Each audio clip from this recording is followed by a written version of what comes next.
Assalamualaikum warahmatullahi wabarakatuh. Nama saya Angelita Dwi Sintari dari Ilmu Hukum B5. Di sini saya akan menjelaskan tentang pengaturan hak kekayaan intelektual dalam Kitab Undang-Undang Hukum Perdata. Pertama-tama saya akan menjelaskan tentang pengertian hak kekayaan intelektual atau bisa disingkat HKI. HKI itu sendiri adalah hak eksklusif yang diberikan oleh hukum kepada pencipta atau pemegang hak atas suatu karya cipta, temuan, atau inovasi yang dihasilkan dari kemampuan intelektual. Di Indonesia, pengaturan khusus mengenai HKI sudah diatur dalam undang-undang tersendiri, seperti Undang-Undang Hak Cipta, Undang-Undang Merek, dan Undang-Undang Paten. Konsep-konsep dasar dalam KUH Perdata juga berkaitan dengan pengaturan HKI, terutama yang berkaitan dengan hak milik, perikatan atau kontrak, serta pengalihan hak. Selanjutnya, saya akan menjelaskan tentang hak kekayaan intelektual dalam perspektif KUH Perdata. KUH Perdata, meskipun tidak secara eksplisit menyebutkan atau mengatur HKI, mengandung prinsip-prinsip dasar yang berlaku dalam kekayaan intelektual. HKI pada dasarnya merupakan hak milik atas suatu hasil karya intelektual yang bisa diatur dengan prinsip-prinsip umum mengenai hak milik, perjanjian, dan tanggung jawab perdata. Berikut ini adalah pengaturan yang relevan dalam KUH Perdata yang bisa diterapkan dalam kekayaan intelektual. Yang pertama, hak milik atas kekayaan intelektual. HKI pada dasarnya merupakan hak milik yang bersifat kebendaan tidak berwujud. KUH Perdata mengatur hak milik secara umum dalam buku kedua KUH Perdata yang membahas tentang kebendaan dan hak-hak kebendaan. Hak milik atas kekayaan intelektual diakui sebagai hak yang memungkinkan pemegang untuk mengeksploitasi karya atau penemuannya. Menurut pasal 570 KUH Perdata yang berbunyi, hak milik adalah hak untuk menikmati suatu benda dengan leluasa dan berbuat bebas terhadap benda itu dengan sepenuhnya, asal tidak bertentangan dengan undang-undang atau hak orang lain. Dalam konteks hukum kekayaan intelektual, pasal ini memberikan gambaran bahwa pemilik hak cipta atau hak paten atau hak atas merek memiliki kebebasan penuh untuk menggunakan, mengalihkan, atau memanfaatkan kekayaan intelektualnya sesuai kehendaknya, asalkan tidak melanggar hukum atau merugikan pihak lain. Pasal 584 KUH Perdata berbunyi, hak milik diperoleh karena penunjukan, penemuan, penyerahan, kadaluarsa, pemilikan, pewarisan, baik menurut undang-undang atau berdasarkan surat wasiat, karena perkawinan dan karena perikatan. Pasal ini mengatur bahwa kekayaan intelektual bisa diperoleh melalui cara seperti pewarisan atau pengalihan, yang dalam konteks HKI bisa diartikan sebagai pengalihan hak cipta, hak paten, atau merek kepada orang lain. Pasal 582 KUH Perdata yang berbunyi, pemindahan hak milik atas benda tidak bergerak serta hak-hak kebendaan lainnya atas benda tidak bergerak hanya dapat dilakukan dengan akta autentik dan pendaftaran. Meski pasal ini khusus mengatur benda tidak bergerak, prinsip yang sama diterapkan untuk pengalihan hak milik atas kekayaan intelektual yang memerlukan akta tertulis dan pendaftaran pada otoritas yang berwenang seperti DJKHI atau Direktorat Jenderal Kekayaan Intelektual. Selanjutnya, perlindungan perjanjian dalam pengalihan hak kekayaan intelektual. Hak kekayaan intelektual seringkali dialihkan melalui kontrak atau perjanjian. KUH Perdata dalam buku ketiga KUH Perdata mengatur mekanisme perikatan yang bisa diterapkan dalam pengalihan hak-hak HKI seperti lisensi, penjualan, atau kerjasama komersial yang melibatkan HKI. Pasal 1320 KUH Perdata mengatur sahnya suatu perjanjian itu melalui 4 cara. Yang pertama, kesepakatan para pihak. Jelas, kedua belah pihak harus menyetujui perjanjian tersebut. Yang kedua, kecakapan untuk membuat perikatan.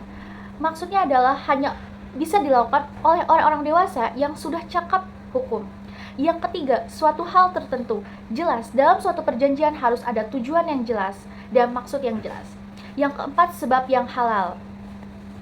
Dalam konteks HKI, perjanjian yang melibatkan hak kekayaan intelektual seperti lisensi hak cipta atau paten harus memenuhi syarat-syarat yang sah agar hukum bisa berjalan melindunginya. Lalu pada pasal 338 KUH Perdata berbunyi, Semua perjanjian yang dibuat secara sah berlaku sebagai undang-undang bagi mereka yang membuatnya. Artinya, perjanjian yang mengikat terkait HKI seperti lisensi merek tidak hanya memiliki kekuatan moral, tetapi juga memiliki kekuatan hukum yang sama dengan undang-undang bagi para pihak yang terlibat. Selanjutnya, tanggung jawab perdata dalam kasus pelanggaran hak kekayaan intelektual. Ketika hak kekayaan intelektual dilanggar, misalnya pencurian ide, pembajakan, atau pemalsuan merek, pemilik hak dapat mengajukan tuntutan ke pengadilan berdasarkan perbuatan melawan hukum yang diatur dalam pasal 1365 KUH Perdata. Pasal 1365 KUH Perdata berbunyi, tiap perbuatan yang melanggar hukum dan membawa kerugian kepada orang lain mewajibkan orang yang karena salahnya menerbitkan kerugian itu mengganti kerugian tersebut. Pasal ini menjadi dasar bagi pemilik hak HKI untuk menuntut ganti rugi atas pelanggaran HKI yang dilakukan oleh pihak orang lain. Misalnya, dalam kasus pembajakan buku, pemilik hak cipta dapat menuntut pihak yang memproduksi dan menjual dengan bebas tanpa seizin pemiliknya. Selanjutnya, pengalihan dan pewarisan hak kekayaan intelektual. HKI dapat dialihkan atau diwariskan kepada orang lain melalui mekanisme yang sama seperti pengalihan hak milik benda lain seperti diatur dalam pasal 584 dan pasal 613 KUH Perdata. Pasal 613 KUH Perdata berbunyi, untuk pengalihan hak atas barang-barang tidak bergerak dan hak-hak kebendaan lainnya diperlukan akta autentik dan pendaftaran. Meski secara langsung mengatur benda tidak bergerak, prinsip ini juga berlaku pada pengalihan hak kekayaan intelektual yang sering membutuhkan dokumen resmi dan pendaftaran di lembaga negara terkait. Pengalihan hak kekayaan intelektual seringkali dilakukan melalui kontrak yang melibatkan lisensi, jual beli hak cipta, atau merek. Dalam hal pewarisan, HKI juga dapat diwariskan kepada ahli waris pemilik hak dan proses diatur sesuai dengan aturan pewarisan dalam KUH Perdata. Selanjutnya, saya akan menjelaskan tentang pembatasan dan berakhirnya hak kekayaan intelektual. Hak kekayaan intelektual tidak bersifat abadi. Beberapa kondisi yang dapat menyebabkan berakhirnya HKI meliputi, yang pertama, kadaluarsa hak. Hak kekayaan intelektual memiliki batas waktu tertentu. Misalnya, hak cipta berlaku selama hidup pencipta, ditambah 70 tahun setelah kematiannya. Sementara jika paten hanya berlaku sampai 20 tahun. Pelepasan hak. Pemilik hak dapat dengan sukarela melepaskan hak kekayaan intelektualnya, misalnya mencabut hak paten atau hak ciptanya yang telah dimilikinya. Namun, dalam pelepasan hak juga harus dilakukan dengan cara yang sesuai dengan ketentuan yang berlaku, termasuk pemberitahuan dan pendaftaran kepada otoritas yang berwenang. Meskipun KUH Perdata tidak secara eksplisit mengatur tentang hak kekayaan intelektual, prinsip-prinsip dasar terkait hukum kekayaan intelektual seperti hak milik, perjanjian, dan tanggung jawab perdata tetap relevan untuk mengatur pengalihan, penggunaan, serta penegakan hak kekayaan intelektual. HKI di Indonesia secara lebih khusus diatur dalam undang-undang sektoral. Namun, dasar-dasar hukum yang diatur dalam KUH Perdata tetap memberikan fondasi penting dalam menegakkan hak-hak tersebut secara hukum perdata.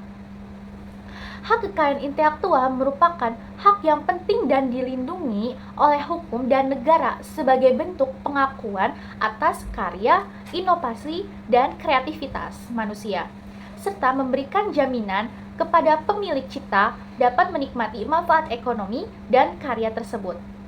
Sekian penjelasan dari saya, mohon maaf bila ada kesalahan. Terima kasih. Wassalamualaikum warahmatullahi wabarakatuh.